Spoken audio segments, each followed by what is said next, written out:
Merci beaucoup Balanina Bissonyon Soya BMTV qui sal RDC Awa Bolanda actualité politique ya République démocratique du Congo chaque jour comme il faut na Oyabino serviteur antenne parabolique de IDPS le Wazalendo communicateur du chef de l'État Félix Antoine Tshisekedi Tshilombo na lobaka mikolo nyonso ezali problème ya mabele tolobelaka mingi o etali mboka na biso ezali République démocratique du Congo mingi na lobaka sans Congo tokeni lisusu wapi soko moni congolais akolobaka non Congo ango to lembi aza congolais te aza étranger.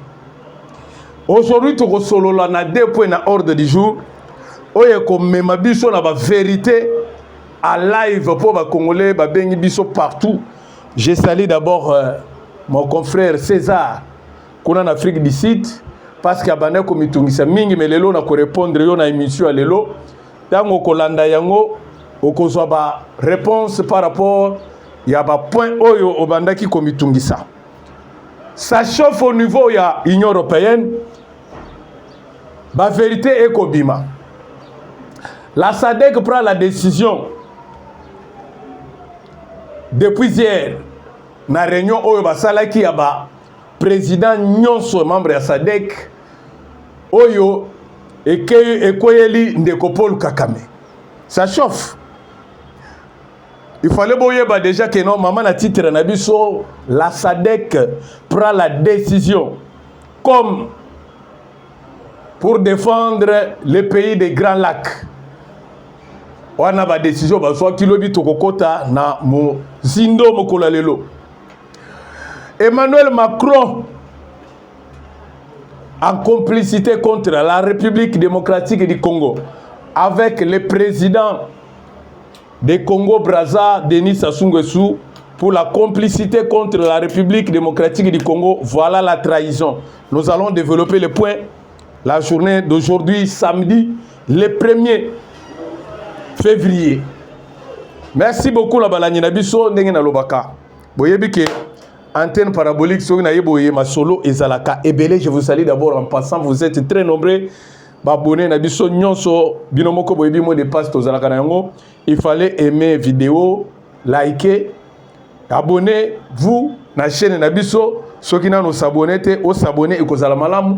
Partagez mission na biso na 50 personnes, 200 personnes, 300 personnes, pourquoi pas 1000 personnes. Na ba connaissance na yo mingi et kosala pe malamu pona ko encadrer chaîne na biso ya Kisalu RDC. Je salue le directeur provincial et Kadeko Ibrahim Akamuna Matadi, sans oublier honorable Kiki, membre de la commission assemblée provinciale de la ville de Kinshasa et le caissier de l'assemblée provinciale Socrate Mobenga. Voilà. Tobandi. Lelo na yena ba vérité parce que bokolanda ba audio, bokolanda ba déclaration par-ci par-là. Na ebisa kibino lobike. Mes amis, na phase oyo tokomi ya bitumba oyo, tokomi na phase ya suka. Paul Kagame asilingele. Paul Kagame akomi kabasele amibwaki na mai. Qui a fait que non le Paul Kagame puisse tomber? Et voilà la difficulté que le monsieur Paul Kagame est en train de subir na moment oyo tokoloba na bino. Je vous avais dit hier, dans l'émission de la lobby, il fallait boyer la vérité au Yekoleka. Mais avant de continuer, par rapport à la République démocratique du Congo, avant tout si point Nabiso ya mokolo lelo. Le gouvernement congolais prend la décision par rapport de la Conseil des ministres au Yekotaki lobby. Gouvernement congolais na biso bazui décision pour chaque ministre nyonso ayeba ndenge nini ya ko se mouiller mayo na o etali est ya république na biso. Il fallait boyeba ke ndenge to koloba boye makambo ezali belé. La première ministre maman Judith Suminwa Tuluka, il avait convoqué conseil des ministres extraordinaire na primature.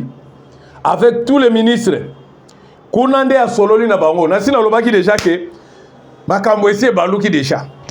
Kate ekolo Félix Tshisekedi na annonce na ye na état oya sololaki maloba na ye alobaki na oya etali mboka alobaki que il fallait qu'on réduire oya etali fonctionnement ya ba ministère nyonso ya République démocratique du Congo.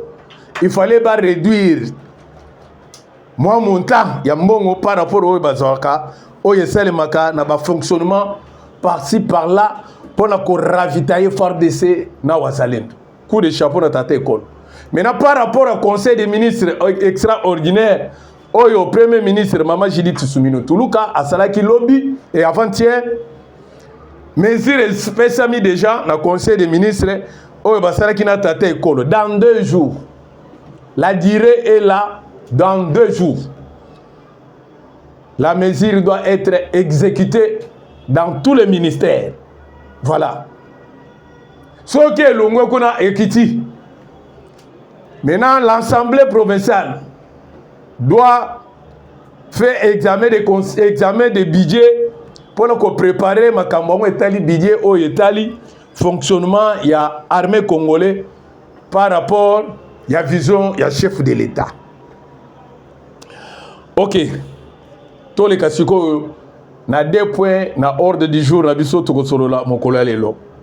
Mes amis, j'ai dit que ça chauffe. Au moment que nous sommes en train de parler avec vous, moi-même je suis en train de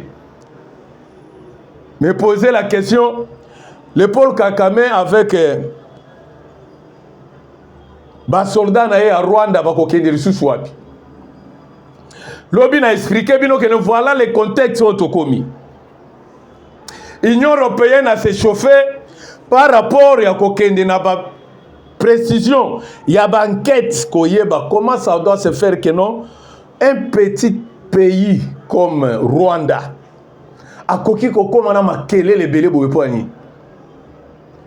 Qui est derrière Paul Kagame? Tout ça qui n'a pas d'analyse politique. On a analysé les choses. C'est là où on a découvert que non. Ndenge balobaka soko moni mwana soso avimbi na sani yeba ke mama na ye abatami na se. Là où on a découvert la réalité que non batu oyo ba ko travailler. Batu ba ko financer Paul Kagame, ce sont les Américains, ce sont les Français, ce sont les Occidentaux. Mais à Otoko Solola Nabino, Lobi na Ebisa Kibino, la vérité est Kobima. Coucou et Kobima Nampoisa. Beaucoup découvrir la réalité le lot par rapport il y a rencontre, il y a le président, il y a Sadek, le président Nyon, son membre à Sadek, il y a Kutanaki Mokolo Lobi na Harare na Zimbabwe.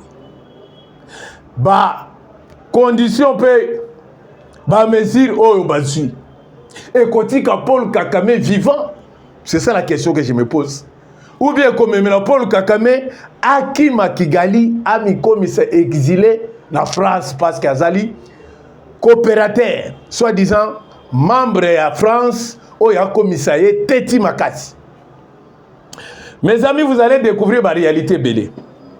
Dans ce point ici, je suis en train de se lamenter et puis de me poser la question parce que ce que Hollandi à propos parlait, il y a un président de Burundi, dans le sommet à Sadek. Oui. Il s'est adressé à tant que non président membre de Sadek, à tant que dans le pays à Grand Lac, à sa président africain, a mis tout une question pour le Koloba. Qu'est-ce qui se passe pour le pays africain? Oyo, tozala makambo ebele. Tokoki commissaire la développement dans le pays nabiso. Tokoki comme fongwama. Ko créer makambo ko sala avenir ya malamu na kati ya pays africain. C'est là où je dis que non, lorsque les pays africains souffrent, cause ce sont les Européens, les Américains, les Français, les Occidentaux. Les gens ici batu oyo ba kotia Congo ba kotia ba pays africain en difficulté. Mes amis, ça m'a chauffé, ça m'a fait aussi mal au cœur. Mais j'ai aimé les propos. Il y a un président burundais, n'a pas propos na ya lobby. Il était tellement clair, n'a qu'à se dénoncer koloba ete oyo toza na kati ya kobika oyo toza na kati ya komona na kati ya Afrique, ce sont les occidentaux, ce sont l'Union européenne. Bangone bat oyo bakotia difficulté mingi na kati ya ba pays africains. Comment ça doit se faire qu'aujourd'hui Rwanda, un petit pays, oyo komi le lot chantage partout baloba Rwanda. Banani basali que Rwanda akoma na mutu makasi, ce sont les Français. Mes amis, je viens de vous dire dans mon titre que président Macron, président français, Oyo aza en complicité avec Rwanda, Oyo bazali contre la République démocratique du Congo, Oyo atindi ba donné na yepe muntu aligné pour babundi sa République démocratique du Congo, mais aza ya kobata ma Denis Sassou Nguesso, le président ya Congo Brazza. Hier je vous ai dit ici que député national ya Congo Brazza asalaki annonce na kati ya première pour le comité na quel est accord entre gouvernement ya Congo Brazza avec Rwanda. Gouvernement ya Congo Brazza batekelaki Rwanda mabele. Pourquoi? Na koti la bino yé lelo bokoyoka parce que lobby na yebisaki bino fallait na lukela bino image pe vidéo boyoka. Mais aujourd'hui, avant de continuer, nazoti la bino na nos propos boyoka maloba ya président ya Burundi na sommet ya SADC comment azala kati ya koloba biso nyonso to landa ye boyoka niveau ya trahison oyo ezala kati ya Union européenne. Le président du Burundi, Ndayishimiye, met en garde contre la guerre. Kagame doit être arrêté avant qu'il ne soit trop tard. Ndayishimiye. Vous voyez ce qui se passe ici, près de chez nous. Ya Burundi. Pourquoi ce silence? Boyoka ninga zoloba. Wana na SADC lobby. La communauté internationale ne voit pas les conséquences. Je vous dis que si ça continue comme ça, la guerre risque d'être généralisée dans la région. Parce que le peuple ne peut pas se laisser faire. Si le Rwanda continue à faire des conquêtes dans le territoire et dans notre pays, je sais qu'il va arriver même au Burundi. Parce qu'il est en train d'entretenir. Si Rwanda continue, il a des armes. Maintenant, il est en train de les aguerrir dans la guerre du Congo. Un jour, il veut venir au Burundi. Nous n'allons pas accepter la guerre généralisée. Nous savons son plan. C'est qu'il est en train de préparer quelque chose contre le Burundi. Et heureusement, les Burundais sont avertis. Si la communauté internationale le laisse faire, en tout cas, ici au Burundi, on ne va pas se laisser faire. J'appelle encore une fois la communauté internationale à prendre cela au sérieux. Nous avons une menace dans la région. Ce n'est pas le Burundi seulement. La Tanzanie, l'Ouganda, le Kenya, c'est à toute la région, c'est une menace. Si l'Est du Congo n'a pas la paix, la région n'a pas de paix. Ne pensez pas que c'est le Burundi seulement qui éprouve une menace. Les Sud-Africains sont en train de souffrir à l'Est du Congo. Est-ce que vraiment, vous voyez où se trouve l'Afrique du Sud? Mais l'insécurité à l'Est du Congo a des conséquences sur l'Afrique du Sud. N'est-ce pas, monsieur l'ambassadeur? Boyoki, ba propos ya président Ndayishimiye ya Burundi. Alors si ça continue comme ça, si comité international aza ko aboutir te la kopesa solution, aza kotika silence ya observer moment ya boye, Rwanda o ya kosala trouble na seul Congolais, ceux qui eza ko continuer boye que ça va chauffer na pays à Grand Lac, parce que ça ne doit pas s'arrêter toujours au Congo. Et demain ça peut être na Burundi, lobby koko zala la Tanzanie, lobby koko zala na Ouganda, lobby koko zala kuna na Afrique du Sud. Vous voyez, c'est là où la décision est bimi lobby. J'ai aimé la décision ya SADC. Sadek Alobi, la tel point la condition à Bolé, nous n'avons pas l'occasion de laisser Paul Kagame semer trouble dans le pays à Grand Lac.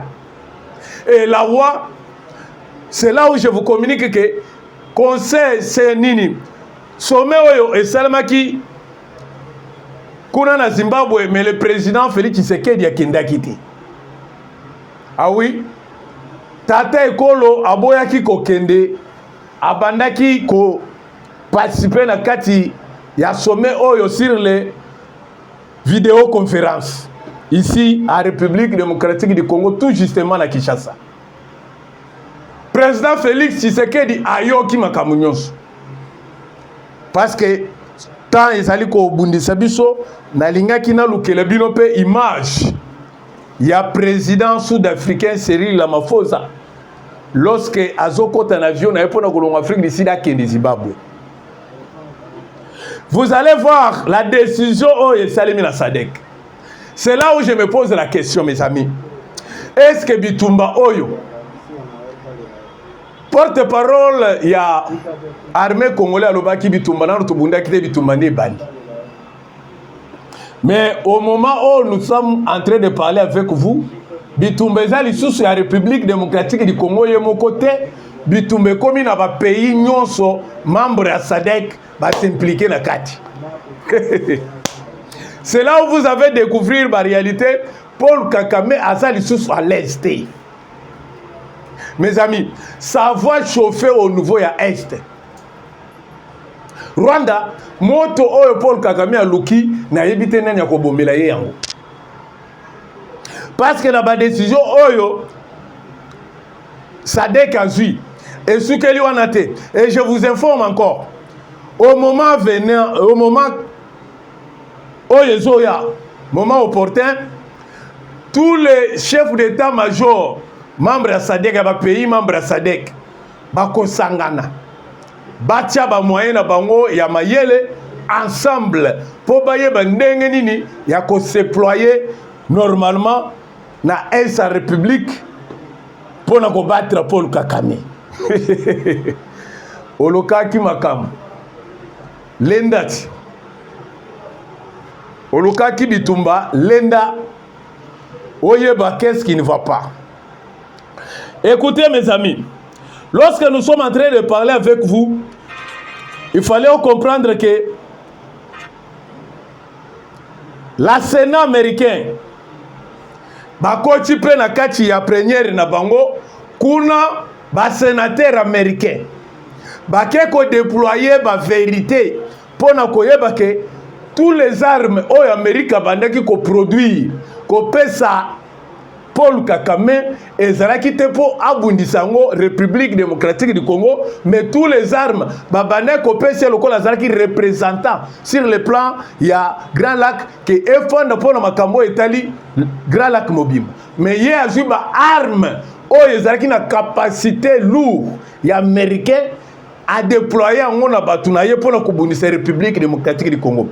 Écoutez maintenant, la Sénat, les sénateurs américains, balobi ke baza kosenga na membre ya bureau ya Donald Trump.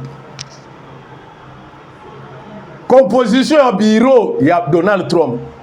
Baluka moyen nyonso ya kolandela procédure oyo kolandela mouvement nyonso ya Paul Kagame par rapport à respecter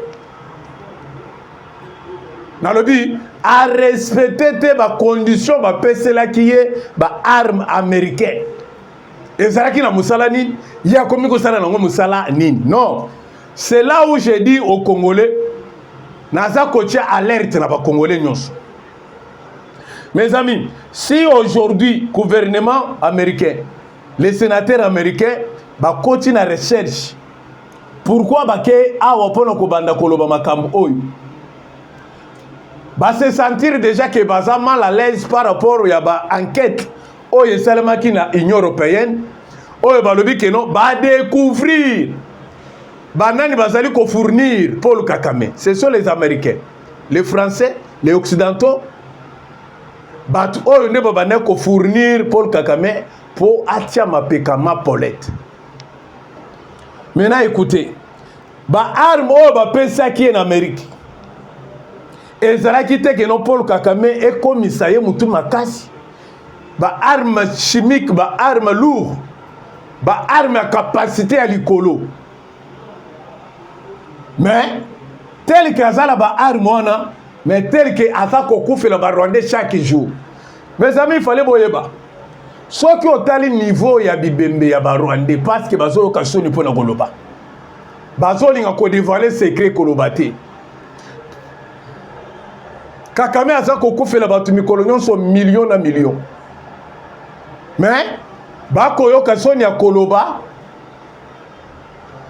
Ceux qui ba lobby à des fois basi pebana ya basoza oyo bakoluka bango ekokoma lika mususu na kati ya Rwanda.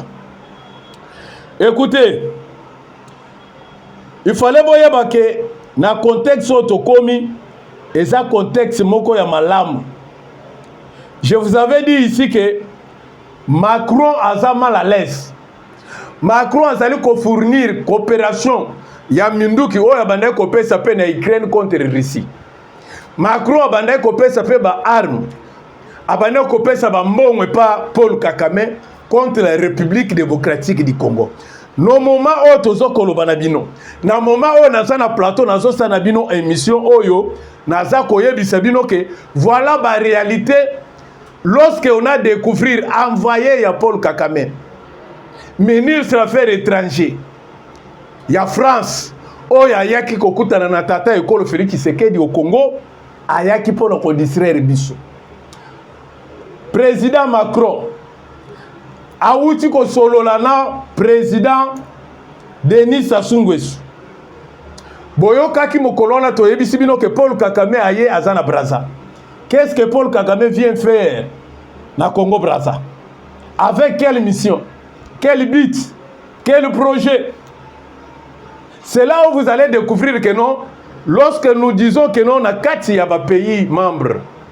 Il y a SADC, et ça n'a pas tout, oh, bazali contre la République démocratique du Congo. Denis Sassou Nguesso, talaka ka face na ye, na bien, bo talaka ka face à Sassou Nguesso.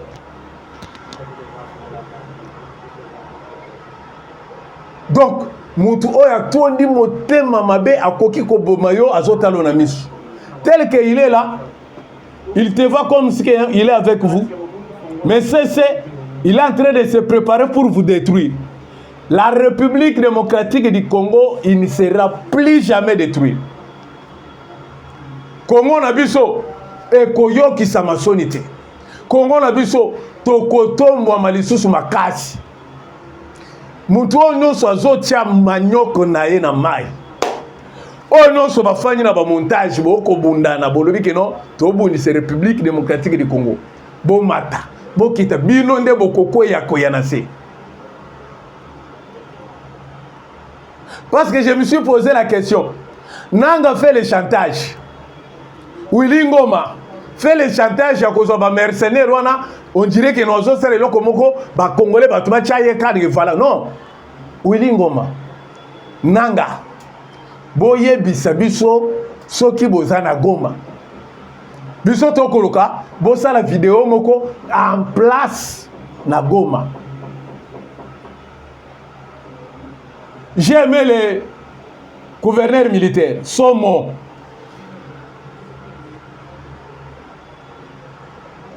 Lobby a uchi ko sala ba uchi ko pese ba honneur. Akiti na Kivu lobby. Na kokita na ye ba pese ba honneur. Donc abandi fonction ya musala na ye lobby. Après nomination, après ordonnance présidentielle, le chef de l'État Félix Tshisekedi. Mes amis, nous allons aller mollo pour nous omoni ndenge toni kaka bilamba tokamola ka bilamba boy. Hein? Ndenge tozo kamola Kagame déjà. Kagame tozo kamola ye malembe. Omoni na munene na ye wana. Tozo kamola ye lokola après toyo ko kata ndenge ba. Omoni ba mama ndenge ba tutaka pondu mais avant ba tiango na liboka. bakamulaka nanu te après baye kobanda kopanza kotia sikoyo na liboka boye ndenge tootya kakame na bawili ngoma wana na bananga nanga okokufa mabe eloko ekamusinga tala mokolo wana wili ngoma azotambola na nzela mais mutu akendaka boye azotala liboso mais wili ngoma azotambola atala gauche atala droite donc aza na kati ya kokalkule bakoki kobetela nga kote oyo ubie ngambo oyo ye moko aza mal à l'aise mais kote oyo azosala bavideo ondiri aza minene papa M23 bobongama yani se bokangama bozala liboke na bino mais oyo bokozwa na nzoto M23 Willy Ngoma nanga wazalendo akutana naona couloir mokolo wango na yebite feto tokosala na Congo awa moko tina bawe kote okokende okobeta maserezema ti okolapa. Mes amis, écoutez, je suis en train de chercher la deuxième vidéo pour vous montrer les preuves. Avant na chité na po ya suka oyo etali Goma. On ne peut pas manquer à parler sans toucher sur le plan sécuritaire au etali Goma na biso. C'est notre pays. Nous allons toujours parler pour la SA République, partager avec vous pour que vous soyez content aussi à l'aise pour na koyeba nini ekoleka na mboka na biso. Europe eza na division. Qui a mis Europe na division? Félix Tshisekedi vraiment ayaki mobimba. Tshisekedi ayaki mobimba. Awa tokomo sambela kaka kino ba député ba voter pe loi, ba voter pe bidie bien au Italie armée parce que tozolo ba jeune nyonso ba ko recruter siko ba koyi na poule ya malamu. Ba koyi na poule ya malamu parce que salaire déjà ekozala kitoko. Salaire ekozala malamu bazo kata mbongo ya ba ministre. Bako kata mbongo ya ba député. Mbongo ya ba fonctionnement ya ba ministère. Ba compléter soki soda na biso moko abandi ko toucher ata $1,500. Ça va faire la fierté. Okomona bilenge nyonso ndenge siko bako welela yango. Même la police parce que ça ne doit pas arrêter kaka na FARDC. Même à la police. Vous allez écouter le député national ya Congo Brazza. Na yebisa kibino lelo émission na zoyi la bino preuve po boyoka kena kisalu RDC awa tolobaka information vraie o ezate ke no boloko tiamona non les choses vraies pour avancer ya mboka. C'est là où j'ai aimé porte-parole ya gouvernement Patrick Muyaya. Azana besoin de communication etali mboka ezala vrai ba congolais ba yeba nini ekoleka na mboka na vrai. Awa na kisalo RDC tolobaka bosolo pe bosembo. Écoutez madame députée nationale ya Congo Brazza. Boyoka ndenge azoloba. Les éléments de langage de la partie rwandaise destinés au peuple rwandais parce que c'est ça la différence. Les Rwandais ont un discours pour eux là-bas. Et quand ils viennent ici, ils ont un autre discours. Quels sont les éléments de langage rwandais pour la partie rwandaise? Le 27 juillet 2021, sortant d'une visite de courtoisie à Monsieur le ministre d'État, ministre des Affaires foncières, Monsieur l'ambassadeur Théoneste Muchinda Chaka, publié sur le site officiel du Rwanda, sous le titre Acquisition de terre en République du Congo.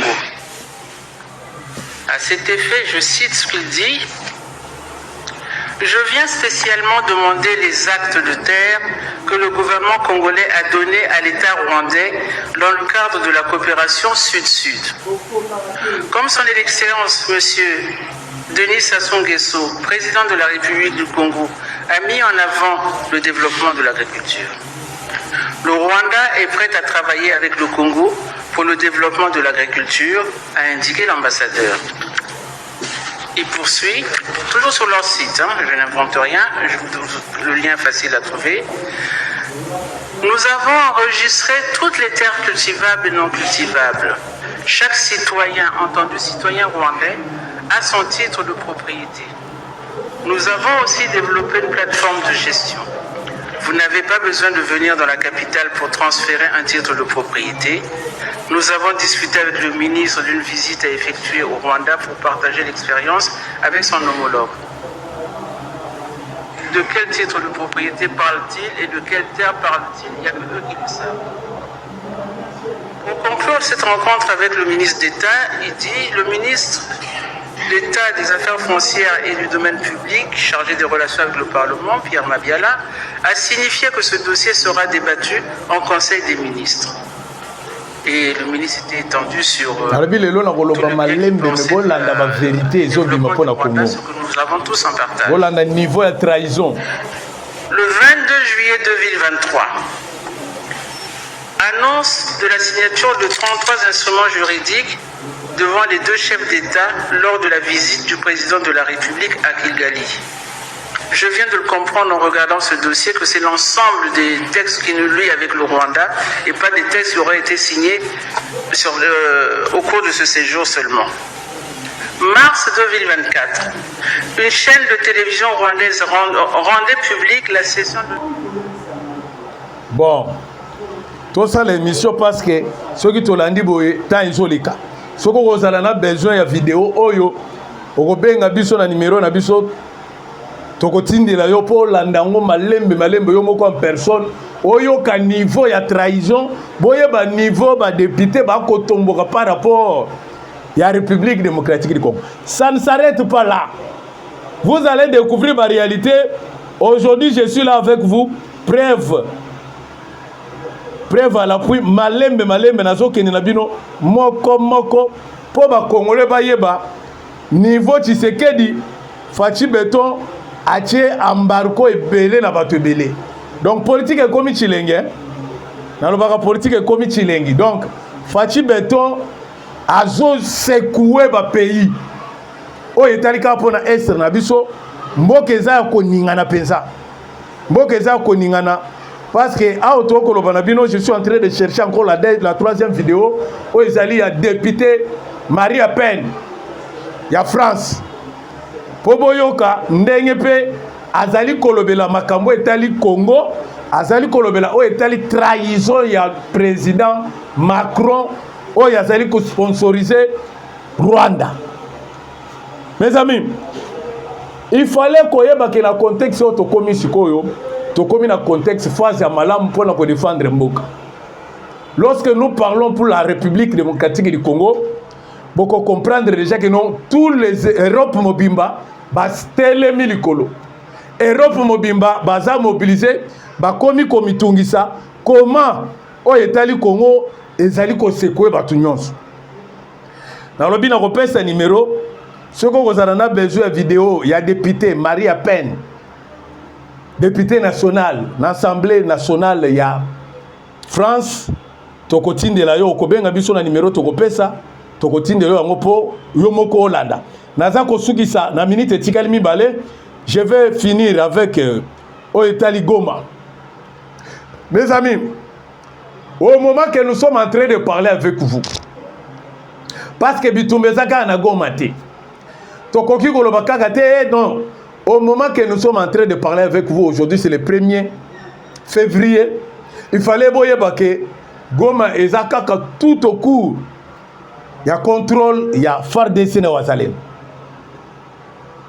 Bato ba koloba tomoni vidéo Rwandais moko boye, asa la vidéo devant aéroport ya Goma. Baza ko konsabi no mingi parce que bozali ko landa bilanda. Na tuni kaka Willy Ngoma. Na tuni kaka ndeko oyo M23 mususu oyo nanga. Nanga ya ko la kisabiso asala vidéo Willy Ngoma azola kisabiso ka ba mercenaire. Te la kisabiso aéroport ya Goma oyo bo occupé.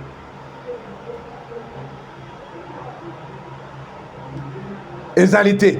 C'est là où vous découvrir que batu oyo bazali kokosa biso mingi bolanda bango te.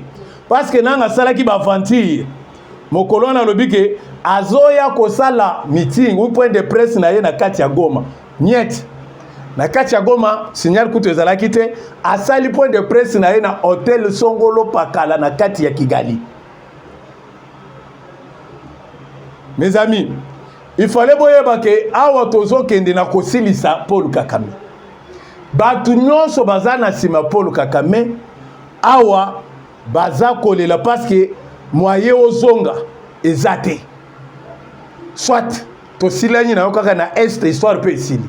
Mais lokola tozo kende na phase oyo batu nyonso bakoloba Union européenne azoloba vous voulez nous amener à la 3e guerre mondiale.